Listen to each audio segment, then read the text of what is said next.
आदाब दोस्तों, आज मशहूर संगीतकार नौशाद साहब का यौम वफ़ात है। उनकी पुण्यतिथि है। 5 मई 2006 को नौशाद साहब की वफ़ात हुई थी। तो उनकी पुण्यतिथि के मौके पर ये छोटा सा वीडियो आपकी खिदमत में हाजिर है। नौशाद साहब हमारे अवध की पैदाइश थे और अवध के बड़े बूढ़ों में हमने एक ख़ास आदत देखी है, किस्सा गोई की। वो लोग अपनी आप बीती को इस तरह किस्से की सूरत में सुनाते हैं, रस ले लेकर सुनाते हैं कि वो आप बीती बड़ी खूबसूरत सी महसूस होती है, कहानी की तरह महसूस होती है। नौशाद साहब में भी यही आदत थी। फिल्म मुग़ल आज़म से जुड़े किस्से इसीलिए ज़्यादा रोचक, मनोरंजक और मोहक हो गए हैं क्योंकि नौशाद साहब ने उन्हें बड़ा रस ले लेकर सुनाया है। नौशाद साहब का सबसे बड़ा काम यूं तो मुग़ल आज़म में दिया उनका संगीत बन गया है, लेकिन नौशाद साहब मुग़ल आज़म से बहुत पहले 40 के दशक में ही बड़ा नाम बन चुके थे। जब मैं रतन, जो 1944 में रिलीज़ हुई फिल्म थी, उसमें नौशाद साहब द्वारा संगीतबद्ध ज़ोहराबाई अंबाले वाली का गाया गीत अखियाँ मिला के जिया भरमा के चले नहीं जाना सुनता हूँ, तो ये गीत उस दौर के सभी गीतों से एकदम अलग और ताजगी भरा लगता है। नौशाद साहब फिल्मी संगीत में यही ताजगी और नयापन लेके आए थे जो लोगों को बहुत सुहाया था। इसी फिल्म रतन ने नौशाद साहब को शोहरत की बुलंदियों पर पहुंचा दिया था।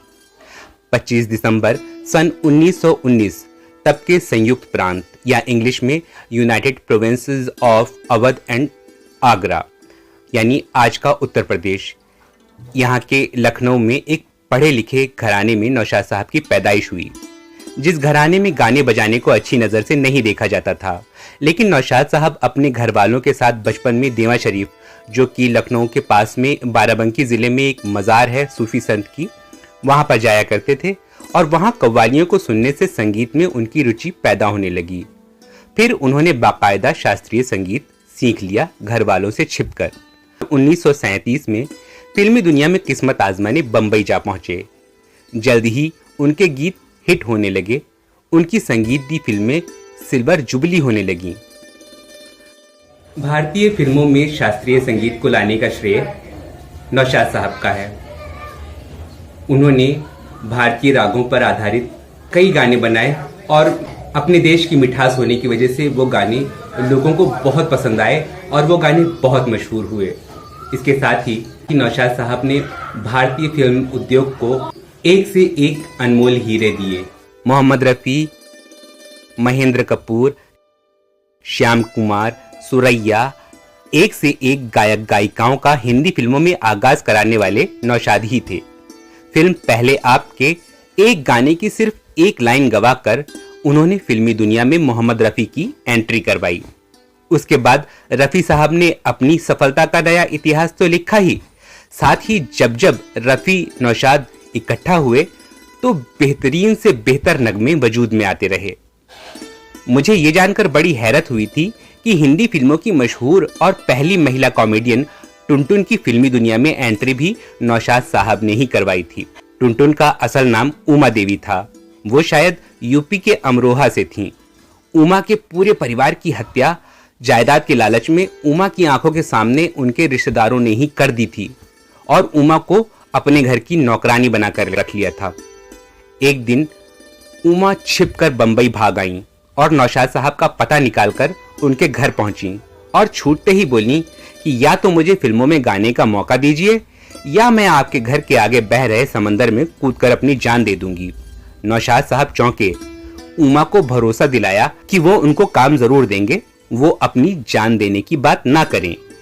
नौशाद साहब ने उमा का गाना सुना जो उन्हें पसंद आया। उस दौर में कई बेहतरीन गायिकाएं मौजूद थीं, कंपटीशन बहुत था, लेकिन नौशाद साहब के संगीत निर्देशन में उमा देवी यानी टुनटुन ने फिर भी कुछ बहुत मशहूर गीत गाए, जिनमें सबसे ज़्यादा यादगार गीत अफसाना लिख रही हूँ दिल बेकरार का है। ये आज भी सुना जाता है और आज भी सुनने वालों को दीवाना बना देता है और सुनने वाले यकीन नहीं कर पाते कि ये गाना टुनटुन ने गाया है। फिर नौशाद साहब ने ही उमा को सलाह दी कि गायकी में कंपटीशन बहुत है और आपका प्रेजेंस ऑफ माइंड बहुत अच्छा है, तो क्यों ना आप फिल्मों में कॉमिक एक्टिंग के बारे में सोचें। उमा ने यहाँ पे भी शर्त रख दी कि मैं तो काम तभी करूंगी फिल्म में जब मेरे साथ दिलीप कुमार एक्टिंग करेंगे। इस पर भी नौशाद साहब ने दिलीप कुमार से बात की और इस तरह 1950 की फिल्म बाबुल से उमा देवी ने टुनटुन नाम के साथ फिल्मों में कॉमेडी का आगाज किया। शकील बदायूनी, खुमार बाराबंकवी और मजरूह सुल्तानपुरी जैसे बेहतरीन गीतकारों को भी पहली बार मौका नौशाद साहब ने ही दिया था, जिसमें शकील बदायूनी के साथ नौशाद साहब की जोड़ी खूब जमी। दोनों ने मिलकर हिंदुस्तानी आवाम को बहुत सारे सुपरहिट गीत दिए।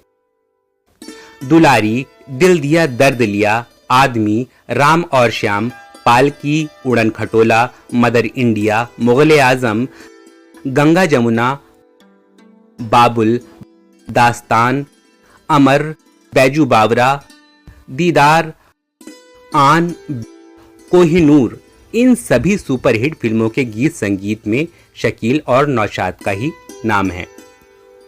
नौशाद साहब बताते थे कि जब प्यार किया तो डरना क्या, ये गीत लिखने के लिए शकील साहब और नौशाद साहब रात भर मुखड़े लिखते और सोचते रहे थे। फिर आखिरकार नौशाद साहब ने एक पूर्वी लोकगीत की लाइन प्रेम किया का चोरी की, इस गीत की लाइन शकील साहब को सुझाई तो शकील साहब ने इस लाइन को गीत में बदला। इस गीत की रचना के बाद जब वो लोग कमरे से बाहर निकले तो सुबह का उजाला फैल चुका था। शकील साहब और नौशाद साहब पूरी रात सोए ही नहीं थे। नौशाद साहब कहा करते थे कि उस दौर के गानों की उम्रें इसीलिए लंबी हुआ करती थीं क्योंकि उन गीतों में उन रातों की भी उम्रें शामिल रहा करती थीं जो रातें उन गीतों को बनाने के लिए जाग कर गुजारी जाती थीं। फिर उतनी मेहनत और लगन से काम करने वाले ही ना रहे, इसलिए फिर संगीत का वो जादू दोहराया ही नहीं जा सका। फिल्मी दुनिया धीरे धीरे पश्चिमी संगीत की तरफ भागने लगी और अच्छा संगीत सुनने से लोग महरूम रह गए। हालांकि नौशाद साहब ने 2005 में अपनी वफात से कुछ वक्त पहले संजय खान की फिल्म ताजमहल में संगीत दिया था। हालांकि अब तक लोगों की पसंद ही बदल चुकी थी, इसलिए वो फिल्म खास न चली। संगीत के शौकीनों ने उस फिल्म के गाने पसंद किए। उस फिल्म के गाने वाकई मधुर हैं। मुझे भी उस फिल्म की एक कवाली बहुत पसंद है। इश्क की दास्तां सारी महफिल सुने, इश्क दिल में छुपाना ज़रूरी नहीं।